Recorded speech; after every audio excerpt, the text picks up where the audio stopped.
Okay, we understand that there is a press conference happening now with the latest on that shooting. Let's listen in live. Their lives. The suspect arrived at the Walmart store. He bought a drink at the Subway and then left the Walmart on foot. The suspect went to McDonald's, sat down for a short period of time. This was at 3:01 p.m. and he left on foot.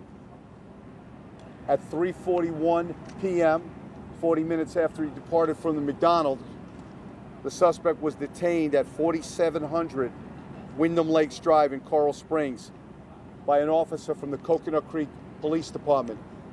He was taken into custody without incident. Today, we've interviewed between the FBI, the Broward Sheriff's Office, and a significant amount of investigators from many other agencies, FDLE, a lot of local law enforcement. So over 2,000 people were interviewed, and we continue. This is a fluid investigation. We have so many facts coming in, some true, some unsubstantiated, some rumors. It's going to take a lot of time to sift through what's true, what's accurate, and what's not. I wanted to honor the deceased victims of this horrific killing. I'm going to do my best to pronounce the names accurately. Please forgive me if I don't pronounce the names exactly how the families do, but I thought it's very important. I want to pay homage to these families and to the victims. Carmen Shentrup, Meadow Pollock, Peter Wang, Nicholas Dworet, Christopher Hickson, my very, very, very special friend who I'll miss, Aaron Feiss, Luke Hoyer, Alana Petty, Jamie Gutenberg, Martin Duque Anguiano, Alyssa Al-Hadef, Helena Ramsey, Scott Beagle, Joaquin Oliver, Carol Loughran, Gina Montalto, and Alexander Schachter. May they rest in peace, and may God comfort their families. At this time, Special Agent in charge of ATF, Peter Forcelli, will speak about the firearm.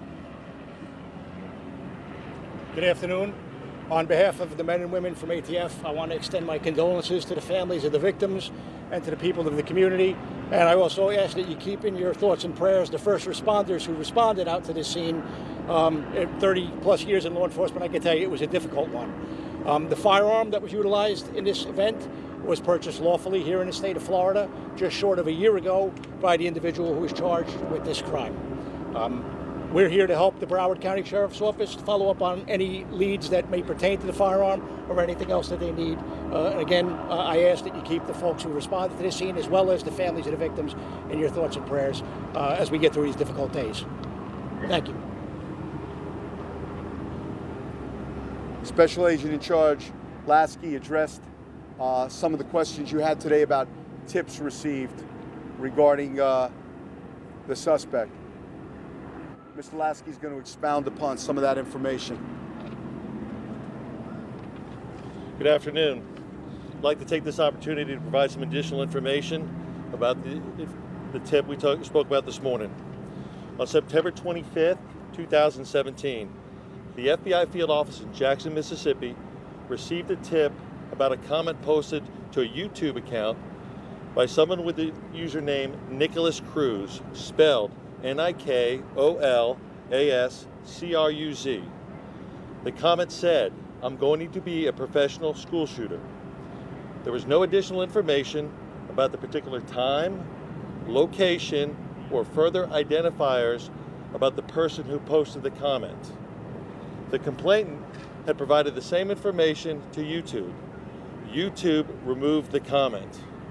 After receiving this information, FBI Jackson conducted an interview of the person who made the complaint.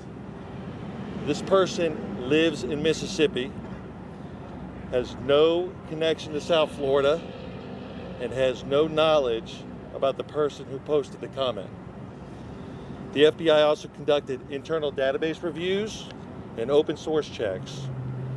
No additional information was found to positively identify the person who posted this comment.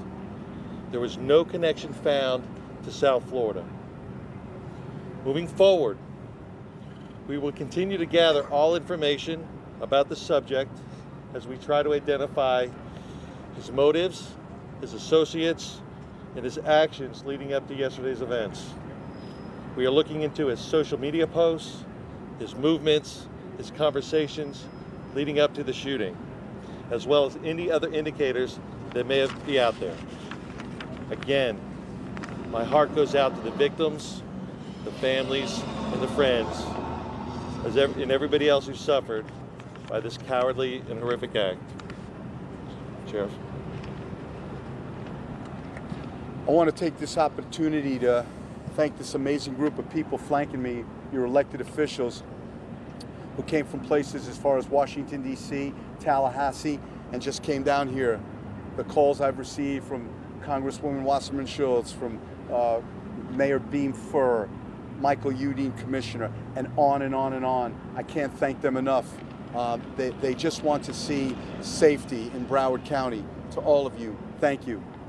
We will be going over, I will be going over at 6 o'clock tonight to Pine Trails to a vigil for those that passed away.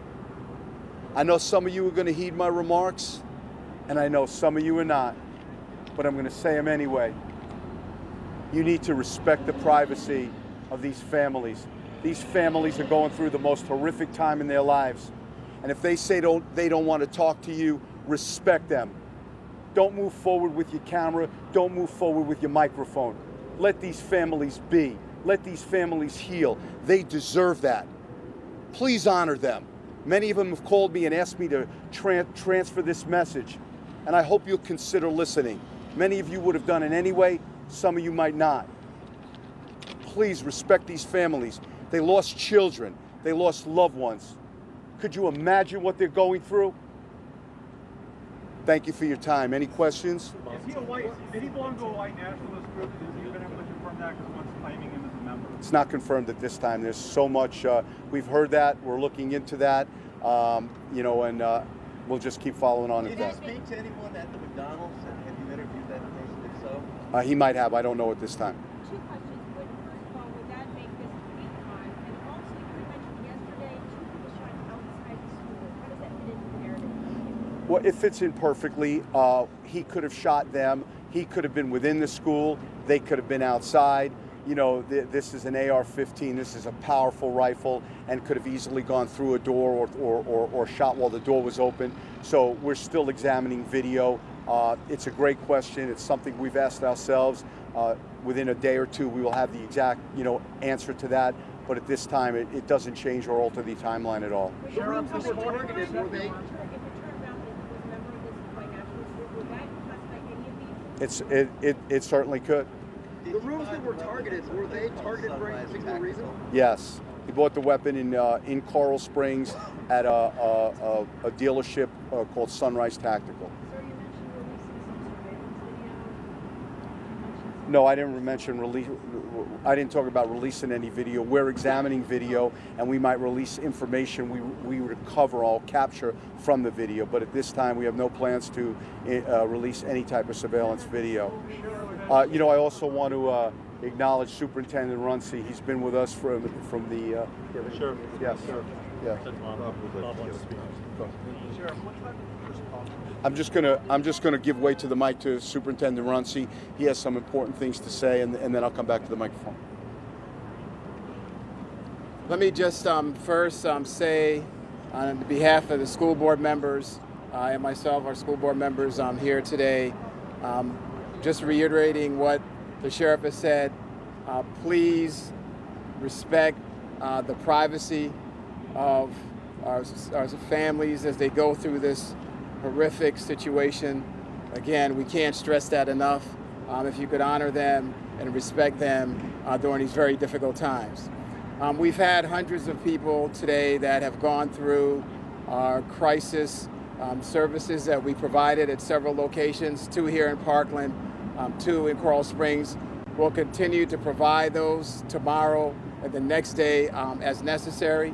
Again, the school is closed from now throughout the weekend. We're going to be spending the next couple days figuring out what the path is to reopen the school and what type of logistical challenges we're going to have relative to what's occurred in Building 12 on this site.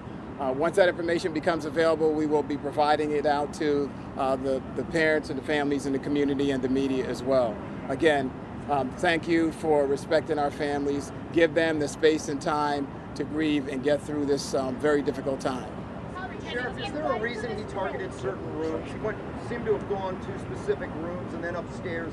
Have you found any reason for that? That's what our detectives and that's what the FBI are doing. We're interviewing him. We'll be speaking to him and gathering that information. But I can't enlighten you on that right now. Sheriff, do you know what time the first call?